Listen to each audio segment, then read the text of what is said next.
Een piramide in Nederland? Zeker. Ongeveer 36 meter hoog, 50 meter breed en al 220 jaar oud. En dit bouwwerk is echt een gevalletje, niet omdat het moet, maar gewoon omdat het kan. Dit is de piramide van Austerlitz.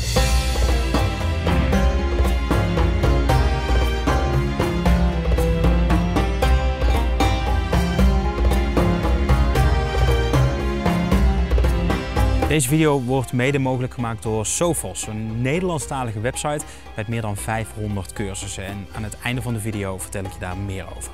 Natuurlijk gaan we deze piramide beklimmen en je er alles over vertellen. Nou, dat ga ik niet doen, want ik heb iemand gevonden die dat veel beter kan. En dat is Gert.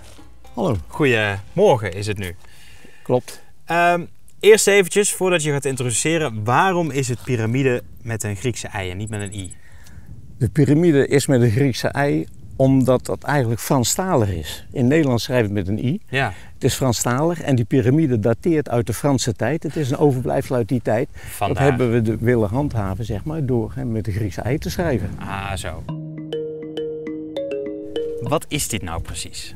Ja, dit is een overblijfsel, een bouwwerk uit die Franse tijd. En het bijzondere daarvan is, het is het enige daadwerkelijk door de Fransen gebouwde bouwwerk uit die tijd. Dat maakt het in de eerste plaats bijzonder. Ja. In de tweede plaats, waarom is het nog meer bijzonder? Het is de enige piramide in de hele wereld waar een obelisk op staat. Ook nog? Ook nog. Dus vooral ter duiding van die Franse tijd is het heel belangrijk.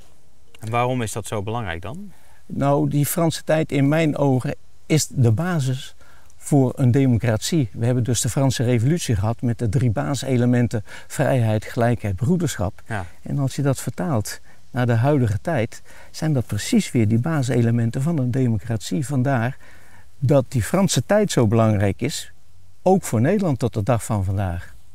Vandaar. Dus dit is het enige Napoleontische Napoleontische bouwwerk in heel Nederland. Ja. Er is verder niks meer over. Nee, er zijn wel schilderijen en dergelijke. Ja.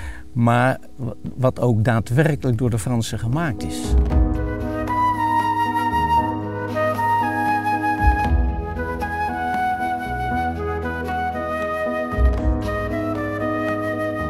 Waarom is dit ding eigenlijk gebouwd? Ja, dat is toch wel een heel apart verhaal eigenlijk. Want hier is een leger gelegerd geweest van zo'n 18.000 tot 20.000 soldaten. Onder leiding van Auguste Marmont, die generaal. En die generaal had de opdracht gekregen van Napoleon om daar een goed getraind leger van te maken. Om uiteindelijk Engeland aan te vallen. Want Engeland was de grootste vijand. Mm-hmm. En dit was een onderdeel van 6 legerplaatsen. 4 in Frankrijk, 1 in België en 1 hier zo. Om dan gezamenlijk aan te vallen. En ze zijn hier aan het trainen geweest. Dat was in 1804. Maar ze kregen niet de opdracht van Napoleon om naar Engeland te gaan. En ze waren eigenlijk uitgetraind.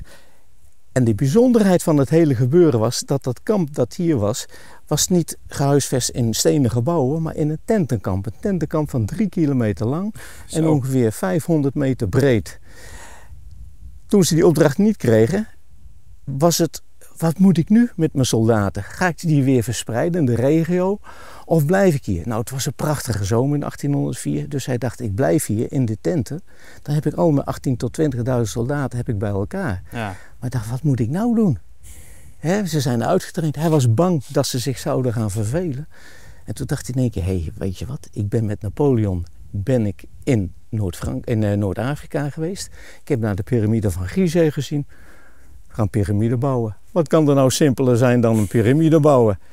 Dus vandaar dat hij dit hier heeft laten bouwen, maar meer eigenlijk als een bezigheidstherapie. Omdat hij bang was dat de soldaten zich anders zouden gaan vervelen. En wat, ik weet niet of we dat weten, maar wat vond de soldaat daar dan van? De soldaat vond het op zich prachtig. Die vonden helemaal trouwens Auguste de Marmont een geweldige generaal. Oh, toch wel? Want ze kregen veel vrijheid. Er werden hier artiesten naartoe gehaald altijd. Ze mochten vijvertjes aanleggen. Ze hadden heel veel mooie dingen mochten ze doen.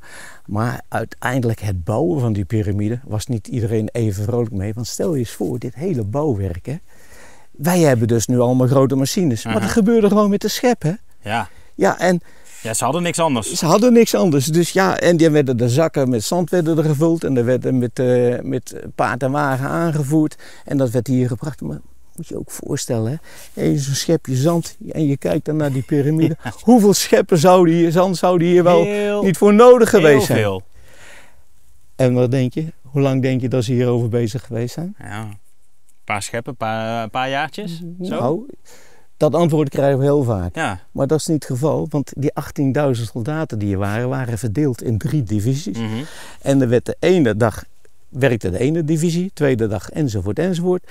En van zonsopgang tot zonsondergang werd er dan aan gewerkt. Alleen maar scheppen? Alleen maar scheppen, zand vullen. En hoe lang hebben ze er nou daadwerkelijk over gedaan? Ze hebben daadwerkelijk over het bouwen van dit gedeelte plus een houten obelisk erop te zetten. Hebben ze eerst 27 dagen gedaan over het onderstuk. 27 dagen? 27 dagen, ja. Het ging ook in de ploegendienst wat ik net zei. Ja, hè? Dus maar werd flink gewerkt. Het is ontzettend snel. Ja. En dan nog 5 dagen om die houten obelisk te bouwen.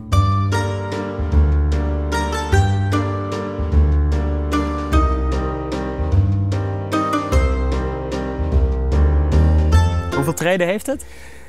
Dit gedeelte hier heeft 81. 81? 81, dit 12. Oh, dus je zit op 93. 93 treden. En dit gebeuren hier had oorspronkelijk zeg maar 40 van die treden. Van die terrasjes? Ja, van die terrassen. En die hadden dan ook een afstand van ongeveer zo'n 50 centimeter. Maar het is nu met gras afgedekt. Ja. Maar in die tijd was het met heide afgedekt. Oké. Maar waarom is het nu van gras? Dit gebeuren is hier allemaal gerestaureerd richting 2004. Want toen was het 200 jaar geleden hè, dat kamp hier was. Maar heide is een beschermde plant. En bij de restauratie mocht er dus niet meer de oorspronkelijke afdekking gebruikt worden, heide. En is er gekozen voor gras, ook met de gedachte, die wortels van die gras die gaan zich dus hechten. Ja. En dan krijg je een mooie stevige ondergrond. Ja, als je zegt, het is een beschermde plant, plant hem dan juist, toch? Zo zou je ook kunnen redeneren. Sommige regeltjes in Nederland, sorry, maar oké. Ja. Maar het is nu ook helemaal met staalgaas, draadstaalachtig iets? Op een gegeven moment bleek dus dat de zaak toch steeds meer ging verzakken. Ja. En dan moest je dus wel versteviging zoeken. En dat kan je dus hier heel duidelijk zien. Ja, dat hier dus staaldraad zit. En op sommige plekken hebben ze dan ook weer plastic rastenwerk genomen en dergelijke. Maar het neemt niet weg als het dus heel droog is of heel vochtig weer is. Ja, dat zand dat verdroogt of wordt juist modder, glijdt weg. Ja. Dus het is, je kan stellen eigenlijk een levend monument. Hè? Het leeft allemaal. Ja. Maar ja, de kans is groot dat hij over een jaartje of 50 à 100 weer opnieuw gedaan moet worden. Als ik nu al kijk hoe vaak er al kleine restauraties gedaan worden, vraag ik mij dus af of hij die 50 jaar wel haalt. Of hij het wel haalt. Te meer ook, omdat, dat kan je hier heel goed zien. Als je kijkt dat de huidige bewoners van die piramide, zeg ik dan maar eventjes. Zoals muizen en konijnen, ik kan hier allemaal muizengaten zien, die ondergraven dat hele gebeuren. Hè? En als je dan die weersinvloeden als regen en dergelijke krijgt, dan gaat het weer inzakken. En dan hebben we weer het volgende probleem. Ja, dus het was een heel leuk idee, maar de uitvoering en het onderhoud daarvan is een probleemdossier. Ja, dat zeg je heel juist. En een heel groot probleem. Zullen we naar boven gaan? Ik vind het prima. Hoe vaak heb je die trap al belopen? Nou, dat weet ik niet. Maar ik heb altijd wel dat ik denk, onderweg neem ik even een klein rustmomentje. Ja, dat geloof ik. Word een dagje ouder, hè? Dat geloof ik. Ja. Nou, laten we gaan dan. Ja, oké. Jij komt zo ook, toch? Of niet? Goed zo.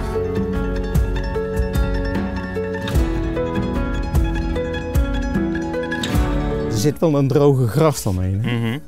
Daar heb ik mij altijd afgevraagd, waarom hebben ze die droge gracht nou gemaakt? Want je zit hier op 50 meter hoogte. Ja, op de Utrechtse Heuvelrug. Ja, hier komt helemaal geen water, dus Maar heb je het antwoord? Heb je het antwoord? Nee, inmiddels? Ik heb het antwoord ook nog niet. Nee. Ik dacht, nu komt er een antwoord. Nee. Misschien dat het esthetisch oogpunt gebeurd is. Geen idee. Nou, dat is een goede vraag als er kijkers zijn die geschiedenis interessant vinden. Onderzoek waarom er rondom de piramide van Austerlitz een droge gracht is gegraven. Ja. Succes. Laat maar weten in de reacties. Oké. Maar wat grappig is, dat heeft niks met die Franse tijd te maken. Kijk, je ziet hier aan deze kant van de obelisk, zie je ook nog wat, zeg maar, wat extra gaten. Hè? Oh ja. En dat komt omdat in de Tweede Wereldoorlog hier een verdwaald Engels vliegtuig langskwam. En die piloot die dacht dat daar misschien wel Duitse soldaten in zouden zitten. En die heeft dus preventief, als het ware, maar een salvootje afgevuurd op die obelisk. Vandaar al die inslagen die je daar zo ziet staan. Ja. Die dacht van, nou weet je, nooit geschoten is altijd mis in dit geval. En als je nu echt omhoog kijkt, dan zie je daar, er zit dan zeg maar een glazen ruimte met een kap erop. Ja. Die zat oorspronkelijk natuurlijk ook niet op. Die is in 1948 is die hier zo geplaatst. Want deze obelisk heeft ook heel lang gefungeerd als uitkijkpost voor de brandweer. Ah, oké. En die jongens wilden natuurlijk ook droog zitten. Ja, zeker. Dus die hebben gevraagd of daar een kap op gezet kon worden.